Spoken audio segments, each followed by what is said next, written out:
Yeah, so I don't have anything planned. We're just gonna go over whatever questions or you have, or whatever you want to review on your own. Uh, if you have them, uh, go ahead and yeah, floor's open.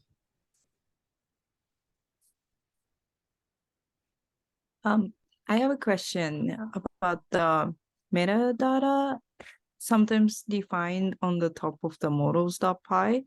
Is Hmm. it like something that you would like put in like every time, or when Can do you give me you an example that I can look at? uh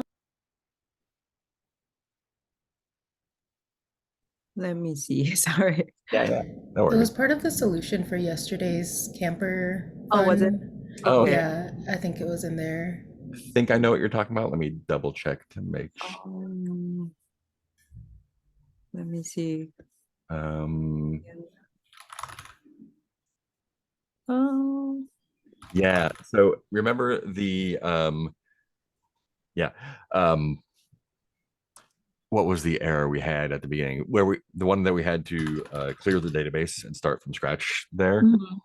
mhm. The yeah, so I don't know why it's set up that way. The first couple migrations there uh Uh-huh. are basically uh there it is. I wish they were in order. I Um, found it. yeah, that's the one with the what was the error? It was the names of the was it the indexes or IDs or something like that? Basically, the way that it's set up from there requires the I forget if it's the table names or the column names. I think it was the table names. Make needs them to be in a certain format, and Mhm. that convention and then metadata. So the convention says these kinds of uh, things are named in this particular way, and then you set that metadata. You should not need that. I don't know Mhm. why they're here. If you and we saw like if we blow away the database and start again, that should be fine. Um, that's not something that you should have to mess with at all. I don't think that's on any of the challenge stuff that you're going to see. Oh, Uh, good. yeah, because yeah, that is obscure configuration stuff that you should not need to worry about. So that's for like trying to have all the names in like starts with capital letter and then like lowercase the Yeah, alphabet and stuff like that, yeah. right? Like I think the one that is the important one is the I might be misremembering this. The IX one I think is the index column, uh, and I think yeah, I don't remember exactly why. I'm not sure exactly why you would do that, but I know that was a fix for something else that was breaking. okay, Yeah, you shouldn't need that. yeah. I do want to build off of that question because I was wondering about the naming convention thing too. Like I how deep into the guts, I guess, of SQL Alchemy and Flask would we realistically be like have to get to before we would start to think about messing with that? um, uh, I can't think of a case where I would mess with that. Really? I don't think I don't think you would need to do that for anything you do here. Okay, Yeah, cool. Thanks. yeah, for sure. Yeah. Um, cool. What else we got?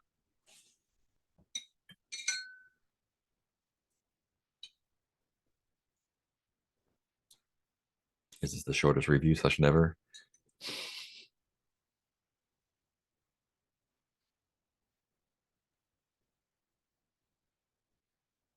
Nothing. All right. I don't Great. have any specific questions. I'm just still a little struggling with. I guess I don't know what it's kind of vague. I just Yeah.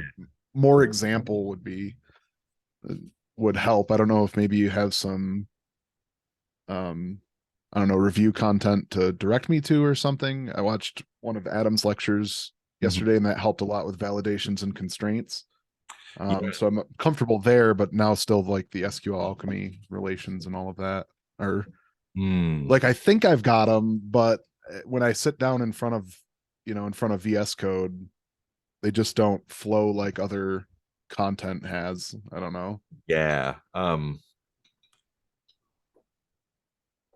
The I mean, I think the stuff we did yesterday is covers pretty much everything that you're going to need. Trying to think of this. I don't have anything else like set that we haven't already gone over. Um, is it more the like conceptualizing of the relationships through the table, It's or is it more it's the like an abstracted, just general, like I feel like something's missing. I can't pinpoint it. That's the problem with yeah, yeah, asking for specific review. I can't exactly pinpoint what I'm struggling with. yeah. It just Ew. Yeah. I think one of the things that helped me when I was getting into this was that I mean databases kind of seem magic. There's a lot abstracted away, and the I think the easier it is to write code for them, the more abstracted what's actually happening is, and the harder it is to actually think about stuff once it gets away from like trivial examples. And I think the so to understand what's going on, say we have using our camping example, we have our camper, we have our reservation or whatever it is, and the campsite. So conceptually, our camper is going to have many reservations, and we're going to be able to. They have many campsites through reservations, right? Whatever that means. What that actually means in practice is that there are going to be, and it's kind of inside out, right? The reservation table is basically a join table, which means that it's a table that, along with whatever else it has two columns with IDs of campers and campsites.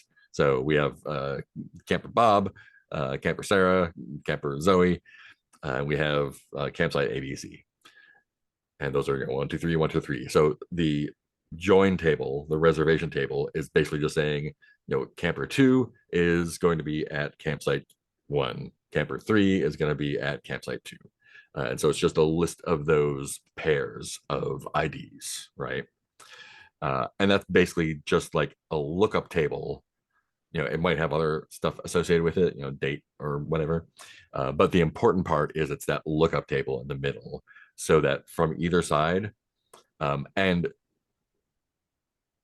it's interesting, right? Because you're not keeping track of your reservations in your camper table. There's no,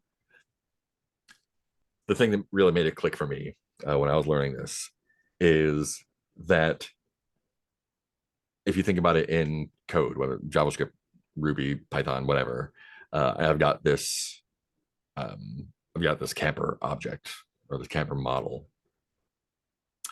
And I have camper name, that's gonna be a string. Camper age, that's gonna be a string.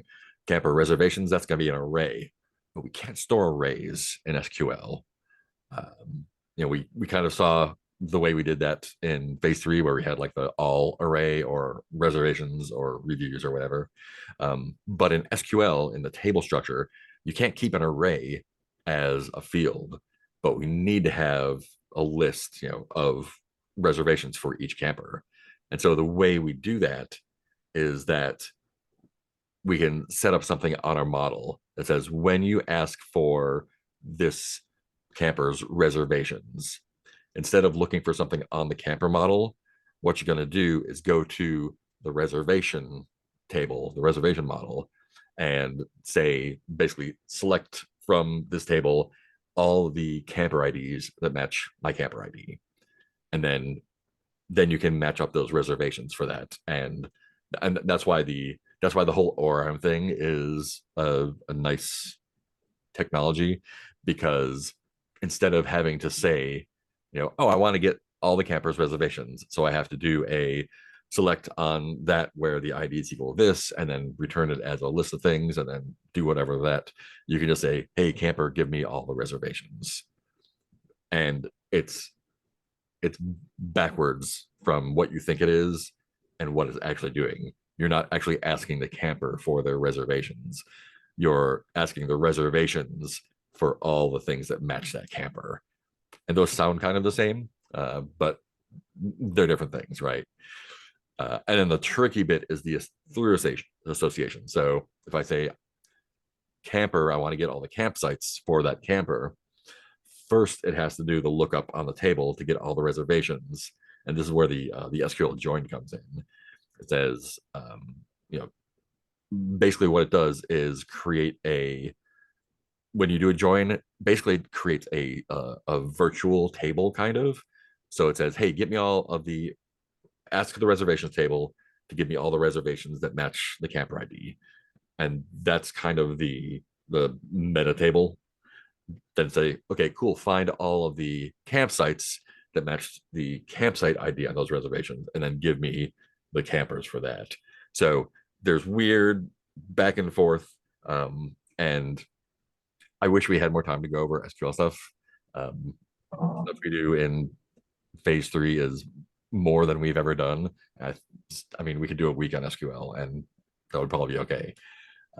But kind of understanding mechanics of what that's doing underneath, when you zoom back out to, you know, you have your SQL, you zoom back out to Python, you zoom out to your SQL Alchemy or whatever OR I'm using, and there's these levels of abstraction that cloud what's actually happening. And I think who is it? There's a tech writer who calls stuff like this leaky abstractions, which means that, you know, we don't want to have to write SQL for a lot of stuff, because that's the pain. So we make these abstractions a couple levels deep. And what happens is when we use those, something gets lost just by the nature of, you know, abstracting it. And so whether it's something technically that kind of gets lost in that translation, or I think in this case, something gets lost conceptually. So we can easily say, oh yeah, the campers have campgrounds associated with them. And that works on the surface. I think sometimes when you have trouble grasping that, or have trouble writing the code that makes that happen, it's harder to think about unless you kind of understand the mechanics that are going on underneath the hood. I don't know if any of that helps. That helps a little. Join tables versus like the association proxy, are those like along the same line of thing? Yeah, 100%. Okay. So that let me look at exactly. So yeah, so the syntax is so weird for it. I've never seen this syntax in any other language. So basically, you know, we have campers. So we want to get see if I can get this straight. In our camper model, we want to get a list of the campsites that they're going to.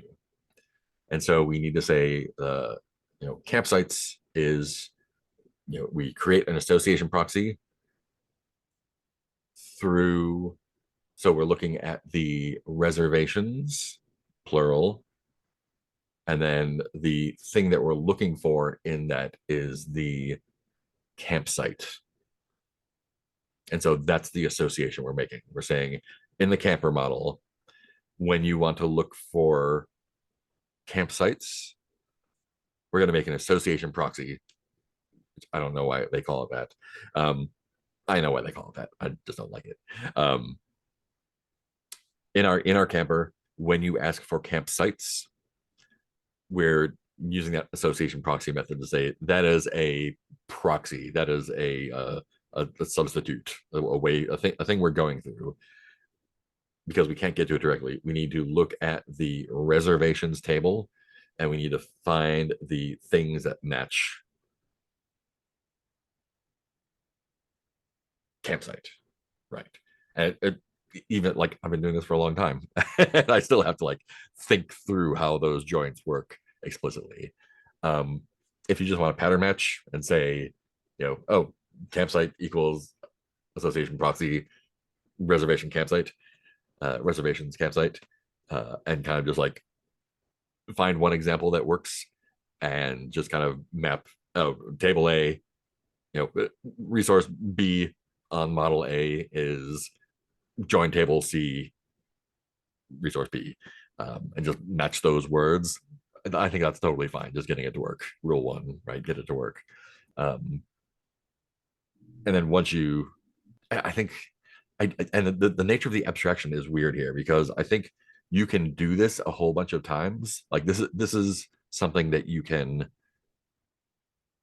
build and burn. You can write this 100 times and match the pattern and make it work and still not understand at all what's happening.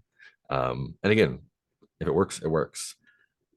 I think the deeper understanding comes from either being curious about how it works and going down there, or breaking it and having to debug it and having to reason out that way. Yeah, again, I don't know if any of that helps. That's just the thought process on that. Had a couple things click there, I think. I'm also looking at the many to many phase 3 lab that you posted and kind of trying to grasp it from there a little bit. The problem with that is that there's some things that are different because that's using Alembic. But though not so different that it's just mostly just adding DB in front of everything. Yeah. So yeah. And basically Flask SQL Alchemy is using, it's just hidden. So it's behind that DB database interface. Yep. Okay.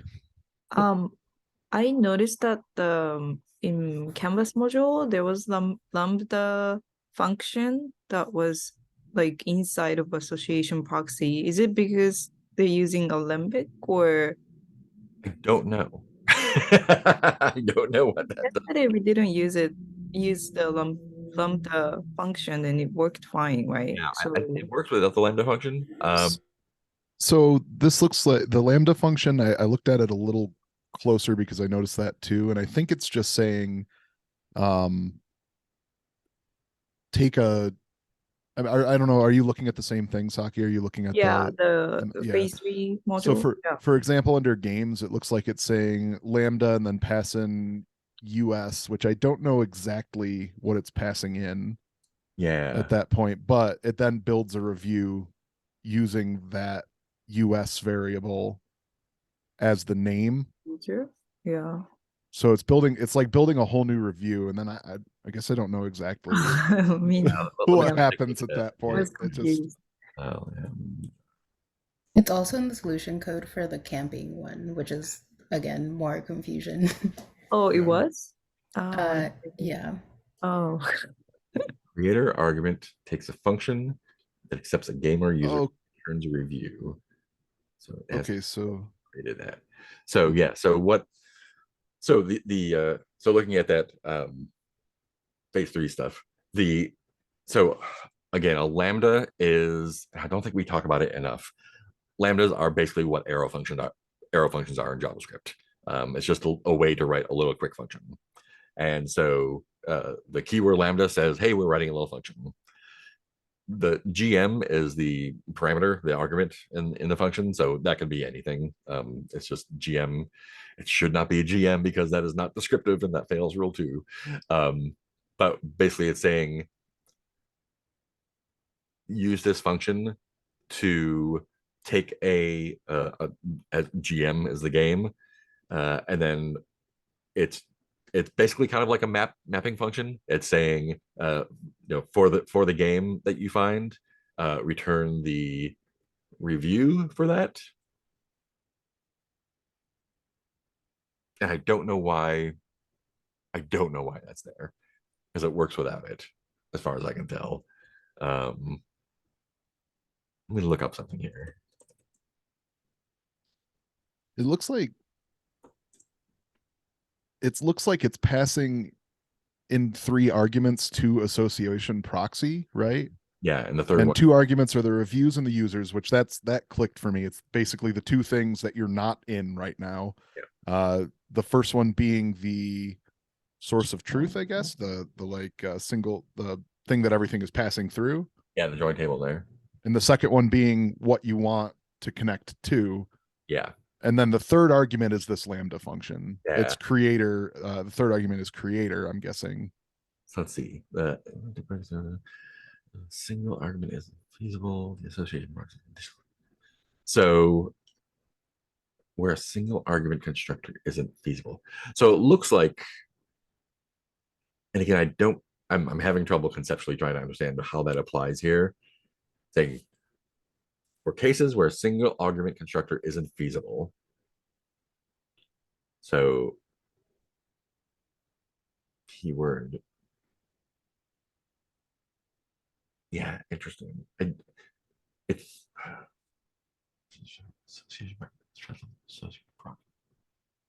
yeah, I don't understand why you would do that. So it works without it, like it works fine Sounds like- without putting in the creator. Okay, I'll just skip that part then. yeah, Yeah, that's really confusing to me, and it doesn't seem Yeah. like it talks about it beyond like here it is. To the main states their association through the reviews.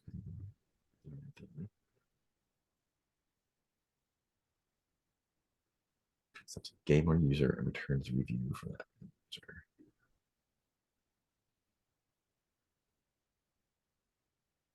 Yeah, I'm not sure. That's that could Yeah, use so more explanation, and it is just kind of mentioned in passing there. That's really confusing to me. does say the creator argument takes a function, an anonymous lambda function in this case, which accepts a game or user, depending on, I'm guessing, which model it's in, and returns a review for that game or user. Yeah. This review has, in sense, created the relationship between the game and the. Okay. Yeah, and so the documentation I was looking at, it's in the SQL alchemy, and it is not a lot clearer. I think because I think we don't need it because of the way that we've named tables. If they were named something else, where we wanted to call them something else, we would have to make that translation. Basically, that creator is making that translation manually. But since they are named what they are named, I think it knows it can do it without that translator function. I think it just something just clicked. I think it's like saying if you were to instantiate not a review, but a game or a user, you can create a review in the process of doing that. Maybe I don't know. I lost it while I was explaining it. I'm not certain. Yeah, it's in the user model there. It's saying the creator is a function that turns a game into a review of that game.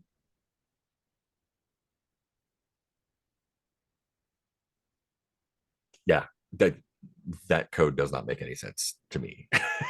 I'm sure it makes sense to someone, but just looking at what it's trying, like what it's doing, turning a game into a review, like it looks like it's returning a new review for that game where the game equals the thing, and I don't understand why it would do that. So yeah, short version, I don't think if the tables are named correctly, you don't need that. I will verify that in the practice challenge and regular challenge that is the case. I'll do that today. Yeah, I don't think you should need that. It's not explained well anywhere as far as I can tell.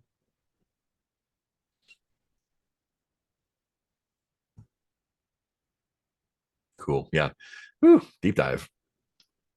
Yeah, that seems like a fundamental thing that is just glossed over. So I'm unhappy with that.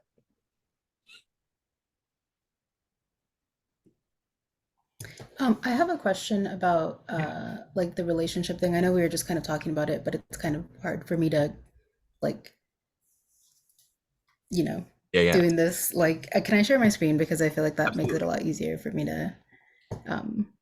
Oh, it's disabled. Oh, let me. I don't know why. Okay, you're good. So I was doing a practice one this morning, and I realized that I like had switched which one. Am I sharing the right one? Yeah. Wait. Is this my VS Code? This is the preview readme with the scientist missions and Oh, planning. okay, cool. Yeah. So I had flipped which one was which one had the relationship and which one had the association proxy. Mhm. So I guess just like reading through the instructions, um, scientist has many missions. So this is the one that has the relationship Mhm. and has many planets through mission. So this is where the proxy would go. Mhm. Yeah. Yeah. And so looking at this table, see if I can do it again. So when we have a scientist and we want to get all of the planets, or let's start with the missions. We have a scientist, we want to get all the missions for that scientist. The scientist table can't really help us with that beyond giving us the scientist ID. And so what we are doing when we're asking for the missions for the scientists is we're doing a query on the missions table for all the records that have that scientist ID. And then if we want to get the planets, we then look at all of the rows that were returned that match the scientist ID, and we find the planets that match up with the planet ID in that pair. So that missions table is, aside from the name, is basically just a pair of this scientist and this planet. And then you can use Okay. that middle table to look up stuff. Does that Cool. make a little bit more sense? Yeah. I guess also like in the other labs that we did, the reason that we didn't have to do all of this association proxy thing was because they were just like a one to many. Yeah, they So weren't. it would just be doing the one relationship with like missions. Yeah, exactly. Okay. Yeah, we definitely need more material on doing those through associations. Okay. Yeah, Yeah. that makes sense. Also, while I have my screen up, I think a couple of us were talking about this yesterday, and the delete activities one and the campers one that we did yesterday, it does mention it should remove from the database along with any signups that are associated with an activity. Yeah. And I think Colin had a cool way of doing it. And then also in the solution code, there was this cascade thing that does all delete orphan Yeah. Yeah. within the relationship.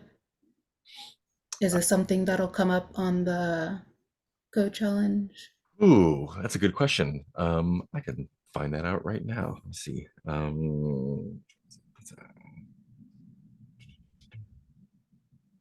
And also just to confirm, this is what this line of code does, right? Like this, when we delete an activity, it'll also go back and delete everything that's associated with it through the signups table. Yeah, exactly.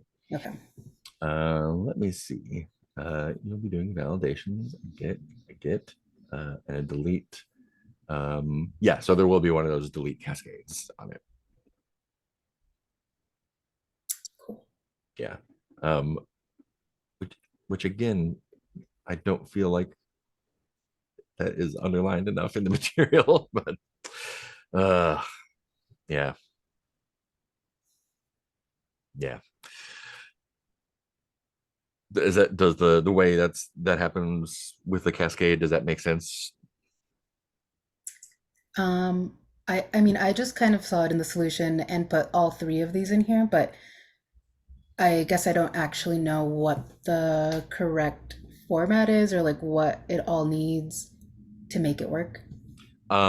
Yeah, so that is the let's see, when we look up the exact syntax from because the labs are not as helpful. Um,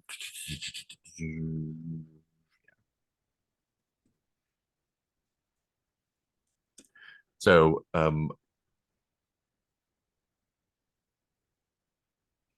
yeah, great. So when you make the relationship, you will add a cascade onto it. The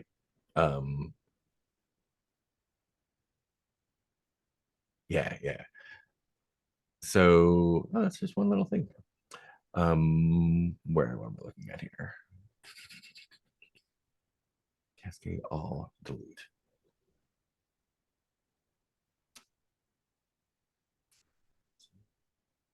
Yeah, again, this is this is not really great. Yeah, so the all comma delete.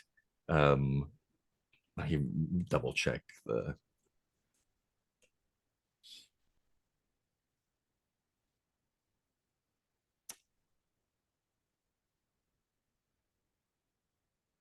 yeah, cool. So save update. Ooh, yeah. So the there are a bunch of different flags you can pass to that, different options. The ones that we care about here are the delete ones. The all basically says all of the operations, what we want to do. So that's in the documentation, and this probably doesn't mean anything. Save, update, merge, refresh, expire, expunge, and delete. So all means all of those things, which means that in this relationship, when you do something to this record, whether it's saving it or updating or whatever, do that to all of the things that's connected to it. The delete orphan the uh, is one that you have to say explicitly, and I'm not sure where that is. Not. Yeah, that is not defined anywhere in the documentation, as far as I can tell. um, man, that sucks. Yeah. Let me see if I can find it in the material here. Many to many. Nope.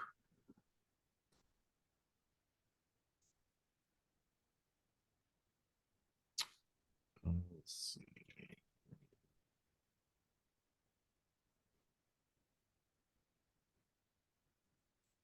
Hmm. Nope, it's not there. Is the delete orphan because the sign up won't have an ID attached to it because of the activity's gone? So it'll just say null. Is that what that means? Yeah, so if basically it says, yeah, let me see if I can state that in a way that makes sense to my brain.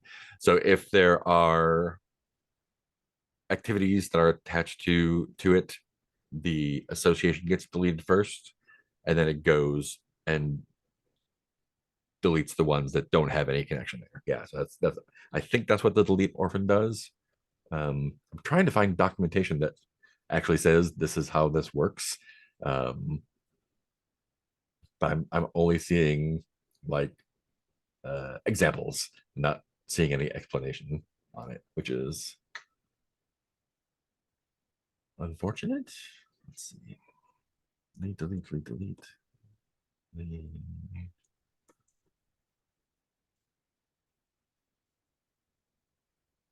Yeah, man.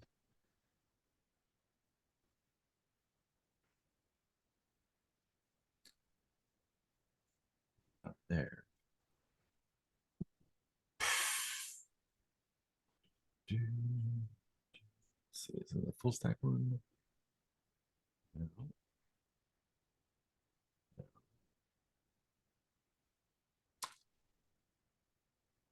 Let's try that. Nope. Yeah, I can't find it anywhere in the material, the cascade thing. Only in solutions. I can't find where it's talked about. Let's see.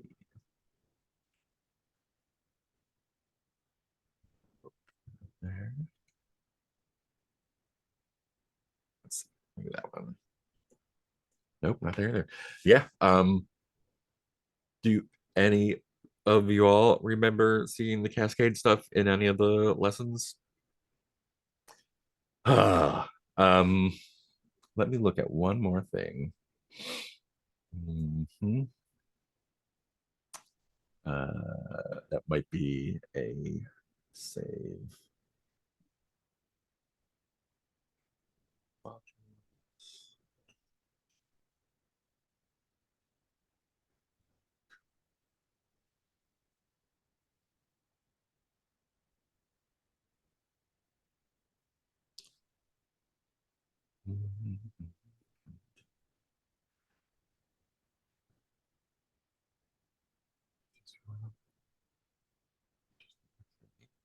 No, not there.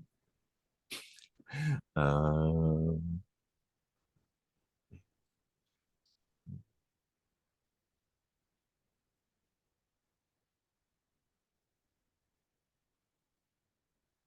yeah, I don't see it anywhere there. That is terrible. More conversations to have. Cool. Um, yeah, I'll make sure it's definitely on the practice challenge. So that it will come up before the actual challenge 100% for everyone. Yeah, and I'll ask the curriculum folks if we're missing something or if it's just not in there. Cool. Yeah, I feel like this solution code for this one had the most like things that I had never seen before. At least I feel like I've never seen before. So Yeah, definitely not fun first day of Code Challenge Week. we agree.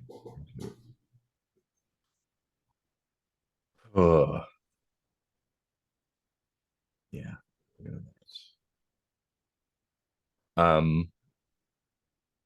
Let's get this post.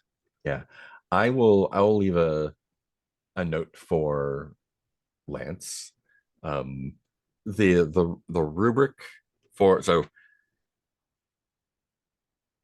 in my brain, in a perfect world, the assessment is assessing, did you learn these specific things that we went through. The posted rubric with the phase 3 and 4 challenges basically say, like, if you did most of it, that's good. So I'm going to leave a note for Lance to specifically say, like, if, because not everyone's here, if folks have trouble with the through associations or the deleting stuff, keep that in consideration, that that's not in the material. And so I, I think it should be assessed, but since it is not explicitly in the material in there, I think there's a little bit of wiggle room. So I'll talk with Lance about that and make sure that when grading that is taken into consideration.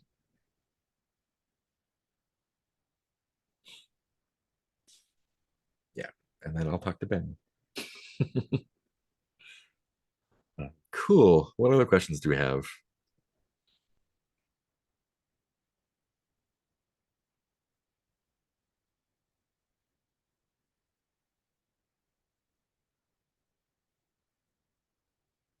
All right. How big of a deal are serialized rules? Like if it the format is funky, like is that going to be like a make or break thing for?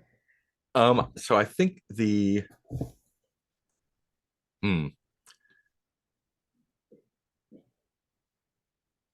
so I believe that the challenge has tests. I believe the tests check for the right format there. And when you're building an API in a wild, you definitely want to be able to say this is what this is returning and be able to make it do that. So I think they're pretty important. So if it's not if it includes the update create dates or something minor, I think that's okay. If it's like only return this and not the list of associated things with it, I think that's something that needs to be there.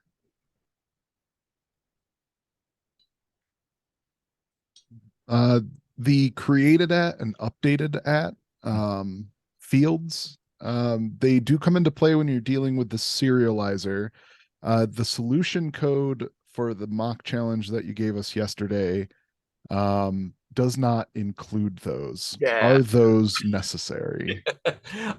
So yeah, that's a great question. The I would not be concerned if they were there or not. Um, Personally, if I was writing those, I can maybe leave that as a note as well for Lance.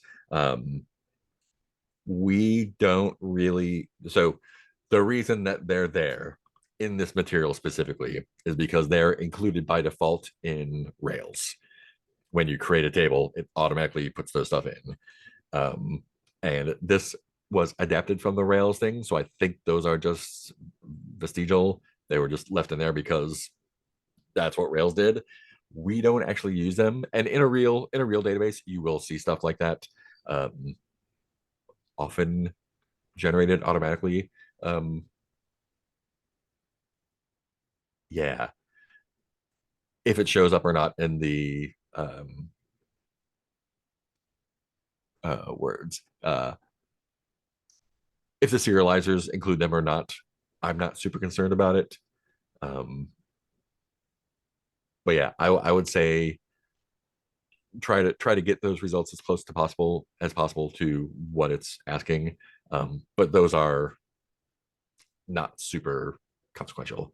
I mean, looking at the oh, this is the challenge, not the other one. It's a good practice to add them, basically. Good practice to have them, yeah. I'm looking at the practice challenge right now, and two of the tables have created and updated, and one of them doesn't. So sounds about right. Yeah, that's cool. That's cool. Yeah. Does that answer the question? Yes, it does. Cool. Yeah. Definitely needs another go over. Cool. What other stuff do we want to talk about? I have another question. So, I don't know if you can tell us, but is the Flask RESTful API stuff going to be like set up for us, or are we going to do the? That's a good question. I can tell you for sure right now. Thank you.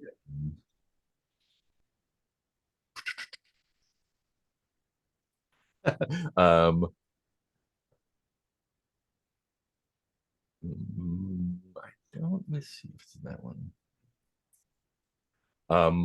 So I can tell you right now, the solution code does not use Flask RESTful. It uses the add. Okay. So yeah, and to that point, and I think I touched on this briefly before. The API is what's being tested itself. So the only thing we care about is when you make this kind of request to the API, it returns this kind of thing. Whether it's with the decorators or with Flask RESTful, or you do it manually somehow, that's not what's being assessed. That's not what's being assessed. It's just the results. So yeah, it's being assessed on rule one. Does it work? How you implement it, how you do it. Yeah. So if we want to use the RESTful API, then Flask RESTful, then we could import it and then okay. Yeah, but that is not already set up when you get the starter code. Okay, thank you. Yeah. What else we got?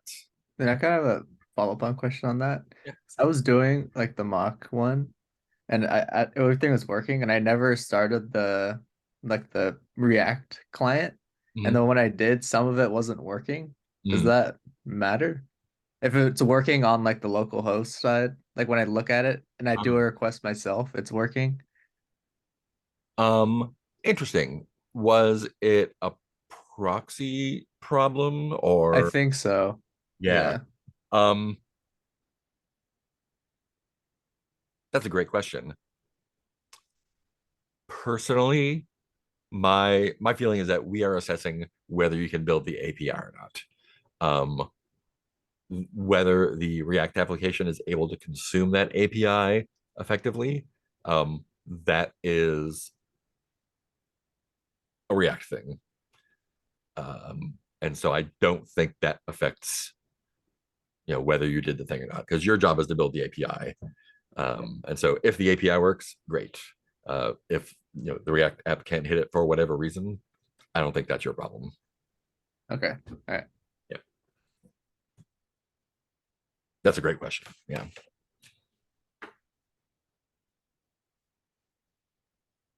What else we got?